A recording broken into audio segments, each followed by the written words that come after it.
Great. The key thing to keep in mind for shipping, let me throw it into three general categories. Number one, 80% of the stuff that enables people to grow food is transported internationally, whether it's equipment or fertilizer or fuel.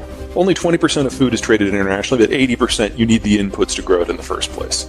Number two, roughly half of all oil is shipped on the ocean blue, typically by supertanker, along with everything that comes out of the Persian Gulf. And then number three, safety on the waves is what allows us to have the East Asian manufacturing model, which is a fancy way of saying the manufacturing model, because roughly half of all manufactured goods are produced in East Asia, and you will get components coming from Thailand versus Indonesia versus China versus Korea versus Japan. But the key thing to remember is less than 1% of that shipping happens on land. Wow. Korea is in effect an island. Japan is an island. Most of the Southeast Asian countries are either islands or peninsulas, and they're ringed by mountains. So physical connections independent of maritime trade in Asia almost don't happen at all. Certainly, the book is about how this happens on a decade's time scale, how the 2020s were always the decade that it was always going to break down in.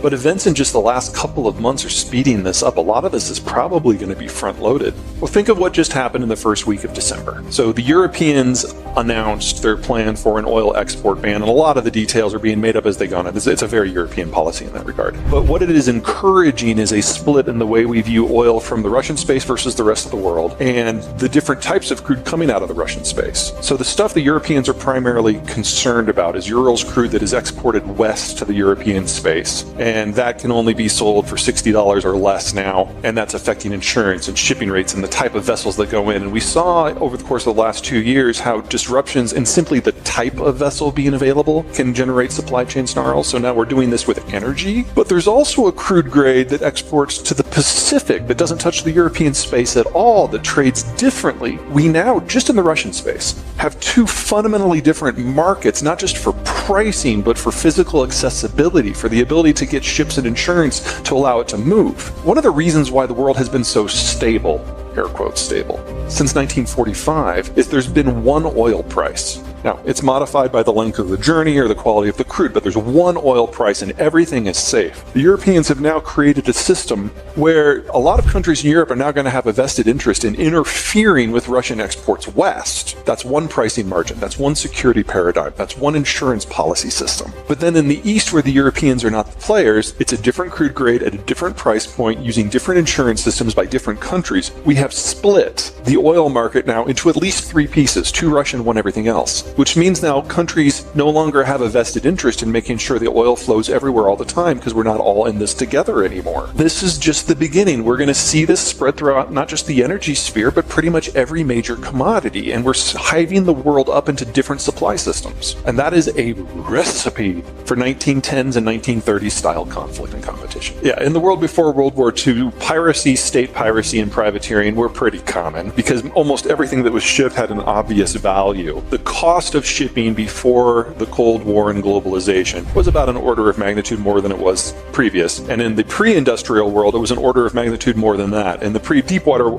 era, it was an order of magnitude more. So interfering with shipping has always been very popular because you know that the value of the product is going to be high. It's only in the post-World War II era that the cost of shipping has dropped so much that we put everything on the way. So that's intermediate manufacturing, that's low value-added commodities, things that normally you would produce and consume locally. It used to be it was all pretty much luxury goods or something of very high value. Now it's a little bit of everything. We're kind of in this soft moment in history where everyone's holding their breath and wondering if the next time there's an incident, the U.S. is going to intervene or not, and I would argue we are not. Part of this is political. The Biden administration is the most populist administration we have ever had, more so than Trump. Basically, it feels like on trade policy, the Biden administration is going through Trump's tweets and picking them out one at a time and expanding them into position papers and putting them into policy and running a really good grammar scrubber over it. And basically, we're basically getting the second Trump administration right now from a trade point of view. And then second, even if we wanted to intervene, this isn't the 60s or 70s. I mean, it used to be that there were no other naval powers. And so the United States with the destroyer-heavy Navy after World War II could patrol the the global oceans because there wasn't a lot of competition and we had the right tools for the job. But since 1990, we've retooled our Navy, we've retired most of our smaller vessels, and we've concentrated naval power into our supercarrier battle groups. And if you want to knock off a country, that is the tool. But if you want to patrol the global oceans in an environment where other people have ship, you don't need the dozen supercarrier battle groups we have. You need like 800 destroyers. We only have 70. So even if we wanted to be the global policeman and patrol the waves, we no longer have the physical capacity to do it. Now, that sounds bad, and it is, but keep this in mind. The United States is the least maritime trade-dependent country in the world. Only 12% of our GDP is from trade.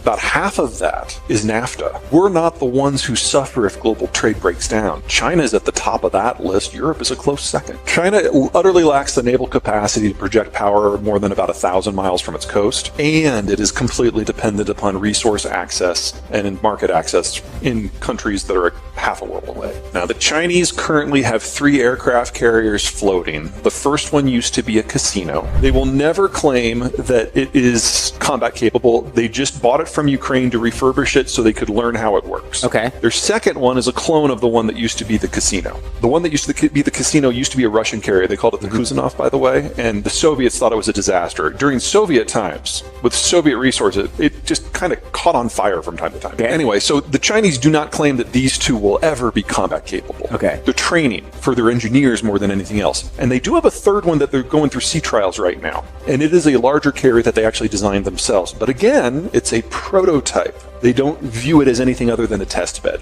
So they might get their first carrier in 2027. China technically is a larger country than the United States, but about 2/3 of its land is either too hot or too dry or too cold to be inhabitable. So 95% of the population lives on 1/3 of the land. Of that 95%, 70% lives in the North China Plain, which is an area that's not much bigger than the United States east of the Mississippi, maybe about 2/3 the size of that. So you're talking 1 billion people in one footprint. That footprint is flood prone, drought prone, and the river is actually, after 3,000 years of habitation, the river bed is above the surrounding land area, so it just flows down a dike. So if they get a heavy rain, the dike overflows and the river goes down into where people live. Yeah, so when you hear about flooding in northern China, just run. There's no fix here.